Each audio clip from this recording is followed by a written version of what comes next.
2026 সালের সেরা ধানের ভিডিও নিয়ে চলে এসেছি। কারণ এই বছর আগের বছরের মতো ধান লাগালে চলবে না, কারণ চাষি ভাই এই 2026 সালে এই বছর ইল নিনো হওয়ার আশঙ্কা আছে। আর এই কথা ভারতের আবহাওয়া বিভাগ নিজে ঘোষণা করেছে। এই বছর বর্ষাকালে বৃষ্টি স্বাভাবিক থেকে কম হবে। তাই আজকে এই ভিডিওতে আমরা টপ 6টি ভ্যারাইটি নিয়ে কথা বলবো, যেটা আপনাকে খুব কম সময়ের মধ্যে খুব ভালো উৎপাদন দিয়ে যাবে। নমস্কার বাংলা কাত্যায়নী বাংলা ইউটিউব চ্যানেলে আপনাদের অনেক অনেক স্বাগত। চাষি ভাই, শুরু করার আগে একটা কথা ভালো করে বুঝে নিন যে পশ্চিমবঙ্গের সব জমি একরকম নয়। কোনো জমি উঁচু, কোনো জমি মাঝারি, আবার কোনো জমি নিচু। উঁচু জমিতে বৃষ্টি হওয়ার পর জল তাড়াতাড়ি শুকিয়ে যায়, আর এরকম জমিতে বৃষ্টি কম হলে জলের আকাল হয়। আর এই বছর যে সময় ইল নিনো হওয়ার চান্স আছে, এই সময় এরকম জমি যে কৃষকদের কাছে আছে তারা সব থেকে বড় বিপদের মুখে দাঁড়িয়ে আছে। আর যে জমি মাঝারি ধরনের, মানে না বেশি উঁচু না বেশি নিচু, যেখানে বৃষ্টি হলে জল দাঁড়িয়ে যায় আর বৃষ্টি না হলে জল শুকিয়ে যায়, চাষি ভাই পশ্চিমবঙ্গের বেশিরভাগ জায়গাতে এই রকমের জমিই পাওয়া যায়। আর যেসব জমি নিচু, মানে যেখানে বৃষ্টি হওয়ার পর জল দিনের পর দিন দাঁড়িয়ে থাকে, এই সব ধরনের জমিতে যদি গাছ একবার ডুবে যায় তাহলে পুরো ফসল শেষ। চাষি ভাই, আপনার কি রকম জমি সেটা আপনারা নিজেই ভালো করে জানেন, তাই নিজের জমি অনুসারেই বীজ লাগাবেন। কারণ এই ইল নিনোর বছরে একটু ভেবেচিন্তে বীজ বাছাই করার দরকার আছে। চাষি ভাই, আসুন এবার কথা বলি যে এইসব জমিতে কি ভ্যারাইটি লাগালে আপনাদের সব থেকে বেশি লাভ হবে। চাষি ভাই, প্রথমেই কথা বলবো আমরা উঁচু জমির নিয়ে, যেখানে বীজ বাছাই খুব ভেবেচিন্তে করতে হয়। চাষি ভাই, উঁচু জমির জন্য প্রথম ভ্যারাইটি হচ্ছে পুষ্পা। এটা খুব ছোট সময়ের একটা ভ্যারাইটি, মাত্র 100 থেকে 105 দিনের মধ্যে পেকে যায়। আর এই ভ্যারাইটির সব থেকে ভালো কথা হলো যদি জলের অকাল আসে, বৃষ্টি কম হয় বা যদি মাটি শুকিয়ে যায়, সে সময়ও এই ভ্যারাইটি দাঁড়িয়ে থাকে, খুব বেশি ক্ষতি হয় না।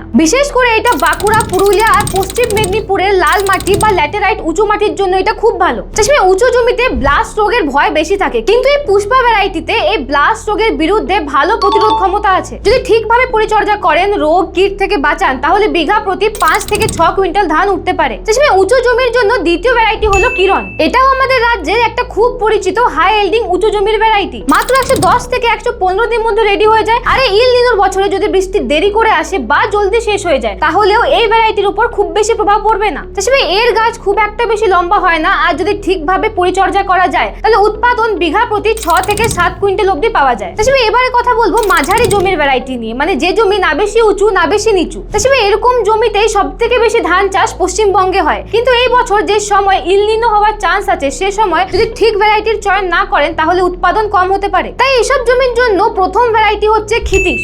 মাত্র 120 থেকে 125 দিনের মধ্যে রেডি হয়ে যায়। আর এই ধানের চাল খুব সুন্দর, আর মার্কেটেও এর ডিমান্ড প্রচুর। আর এই ভ্যারাইটির আরেকটা খুব ভালো কথা হলো এটা শীত ব্লাইট রোগ আর কাণ্ড ছিদ্রকারী পোকাকে সহ্য করার ক্ষমতা রাখে। আর এই বছর যদি ইল নিনোর জন্য বৃষ্টি একটু কম বেশিও হয়, তাও এর উৎপাদনে কোনো প্রভাব পড়বে না। আর চাষি ভাই, বিঘা প্রতি সহজেই 8 থেকে 10 কুইন্টাল ধান পাবেন। চাষি ভাই, মাঝারি রকম জমির জন্য আরেকটা খুব ভালো ভ্যারাইটি হচ্ছে শতাব্দী। মাত্র 125 থেকে 130 দিনের মধ্যে রেডি হয়ে যায়। আর এই গাছের লম্বাই না খুব বেশি ছোট হয় না খুব বেশি লম্বা, তাই বেশি হাওয়া এলেও এই গাছ ঝুঁকে পড়ে না। আর চাষি ভাই, এই ভ্যারাইটির মধ্যে ব্লাস্ট রোগ বা বিপিএইচ এর বিরুদ্ধে ভালো প্রতিরোধ ক্ষমতা আছে। আর বিঘা প্রতি উৎপাদনও প্রায় 8 থেকে 10 কুইন্টাল পাওয়া যায়। চাষি ভাই, মাঝারি জমির জন্য ক্ষিতীশের পাশাপাশি এই শতাব্দীও একটা খুব ভালো ভ্যারাইটি। চাষি ভাই, এবার আসুন কথা বলি নিচু জমির, যেখানে সব থেকে বড় সমস্যা হয় জল জমে থাকার। তাই এই সব জমির জন্য প্রথম সব থেকে ভালো ভ্যারাইটি হলো সবিতা। চাষি ভাই, নিচু জমির জন্য এটা একটা খুব ভালো ভ্যারাইটি, কিন্তু এটা পাকতে একটু বেশি সময় নেয়। এটা প্রায় 150 থেকে 155 দিনের মতো টাইম নেয়। কিন্তু এই ভ্যারাইটির সব থেকে ভালো কথা হলো যদি আপনার জমিতে 30 থেকে 50 সেন্টিমিটার থেকেও বেশি জল জমে থাকে, তবুও এর গাছ ভালো থাকে, উৎপাদন খুব বেশি নষ্ট হয় না। আর বিঘা প্রতি 7 থেকে 9 কুইন্টাল অবধি ধান পাওয়া যায়। আর চাষি ভাই, এই নিচু জমির জন্য আরেকটা খুব ভালো ভ্যারাইটি হলো স্বর্ণ।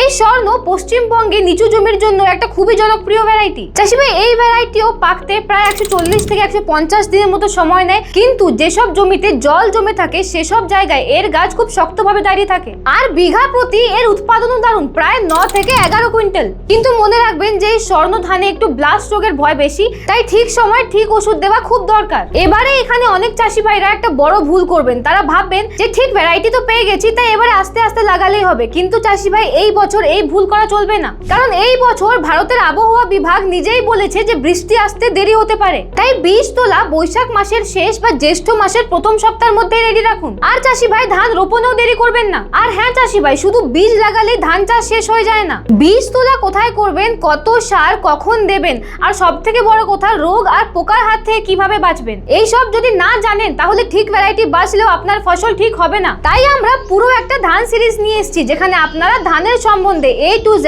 সব তথ্য, সব জানকারি এক জায়গায় পেয়ে যাবেন। তাই চাষি ভাই সাবস্ক্রাইব করতে একদমই ভুলবেন না, যাতে পরের ভিডিও আপনার কাছে সবথেকে আগে পৌঁছে যায়। আর হ্যাঁ, নিচে আমাদেরকে কমেন্টে লিখুন যে আপনাদের ধানের সম্বন্ধে আর কি কি জানার আছে, সাথে এই বছর কোন ভ্যারাইটি লাগাচ্ছেন সেটাও লিখবেন। দেখা হচ্ছে পরের ভিডিওতে। ধন্যবাদ।